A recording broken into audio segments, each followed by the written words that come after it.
Morning everyone. তো আজকে মঙ্গলবার, অফিসে যাওয়ার ভীষণই তাড়া।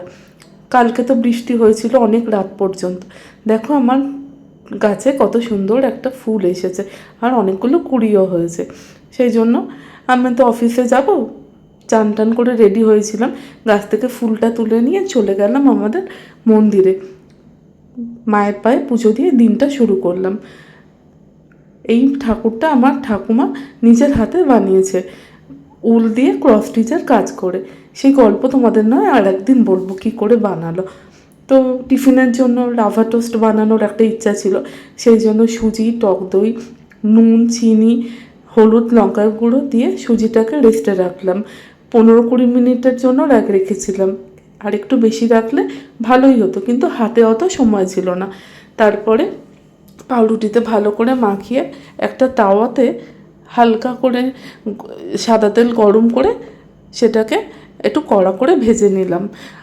যারা কড়া করে খাবে আমার মতন, তারা একটুখানি টাইম নিয়ে এটাকে ভাজবে, আর না হলে হালকা করে একটুখানি ফ্রাই করে নিয়ে তুলে নেবে। তো যাই হোক, টিফিন তো আমার রেডি হয়েই গেছে।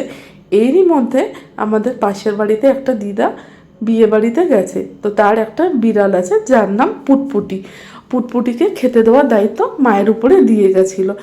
তো দেরি হচ্ছে দেখে পুটপুটি গুটি গুটি পায় আমাদের বাড়িতে এসে কি সুন্দর বলছে যে খিদে পেয়েছে। ওর সাথে আমাদের আলাপ প্রায় সপ্তাহখানেক হলো, কিন্তু ও এরই মধ্যে আমাদের বাড়ি চিনে গেছে। ও এমনিতে ওই দিদার বাড়ি ছাড়া কোথাও বেরোয় না, ওই দিদার বাড়িতেই থাকে। কিন্তু ও আজকে সাহস করেছে আমাদের ডাকতে এসেছে যে ওর খিদে পেয়েছে, এটা দেখে আজকে খুব ভালো লাগলো। তো মাকে বললাম যে পুটপুটি এসেছে, তুমি তাড়াতাড়ি ওকে খেতে দাও, না হলে ও আবার ভয়ে কোথায় পালিয়ে যাবে। তো ওই দেখো কি সুন্দর দেখতে পুটপুটিকে, সাদা একদম দুধের মতন ধপধপ করছে। কিন্তু পুটপুটিকে খেতে দিতে গিয়ে আমাদের লিলিপুটও তার সাথে সাথে চলে এসেছে, কিন্তু পুটপুটি খুব ভয় পাচ্ছে যে লিলিপুট যদি ওকে ধরে মারে।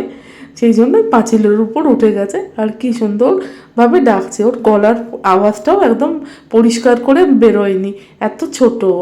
তো মা খাবারটা দিয়েছে, মাছ আর ভাত, ও নিজের মতন খাচ্ছে।